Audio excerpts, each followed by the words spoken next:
Γεια σας παιδιά, Chris εδώ. Και σήμερα θα κάνουμε χαμότο πάνω στο βίντεο. Ναι. Έλα ρε. Πώς πάει, καλά εσύ?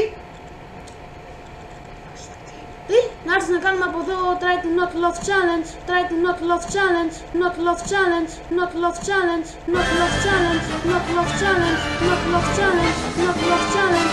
Not love challenge. Γεια σας παιδιά, Sauce the Gamer εδώ.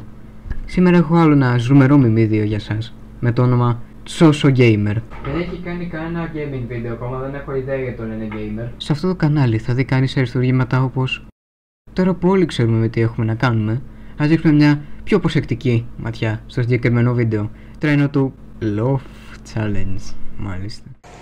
Γεια σας παιδιά, τα Sauce the Gamer εδώ, μαζί με τον Chris, που δεν έχω ιδέα τι κάνει με τον υπολογιστή μου. Αυτό νομίζω ήταν κάποιο είδους αστείο, αλλά δεν πολύ πέτυχε. Κρίμα.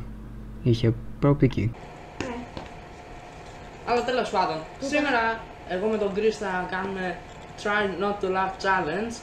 Και πάμε! Από εδώ και πέρα αρχίζει να γαβγίζει ένα σκύλος, οπότε θα δώσω τα αυτιά μας και θα το βγάλω. Γιατί αυτοί προφανώς δεν είχαν το φιλότιμο να το κάνουν.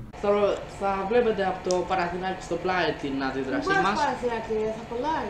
Δεν κολλάει ρε, το έχω δοκιμάσει. Ώστε έτσι, Για να δούμε λοιπόν.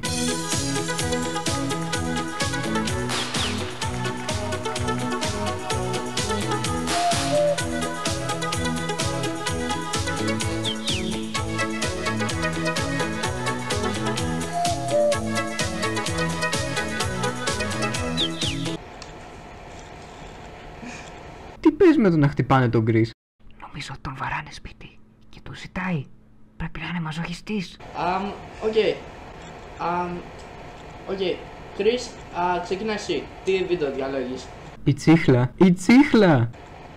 Για σε δούμε. Ένα από εδώ, αυτό θα βάλουμε. Λοιπόν, κατηγορία. Και πάλι, κάποιος γαβγίζει. Ξέρω εγώ ένα τυχαίο Try Not to Laugh Challenge από το YouTube. Αυτό θα βάλουμε ένα ηχογραφή. Just fucking shit. Πώς το είπες? Try Not to Scare. Ναι. Για κάποιο λόγο από εδώ και πέρα κάνουν κάτι τελείως διαφορετικό. Αν και το βίντεο λέει Try Not to Laugh Challenge, τώρα κάνουν Try Not to Get Scared Challenge. Υποθέτω αυτό είναι αρκετό περιεχόμενο για σήμερα. Δεν μπορώ άλλο ούτως ή άλλως. Oh my god, fuck YouTube. Waiting to be triggered when the time is right.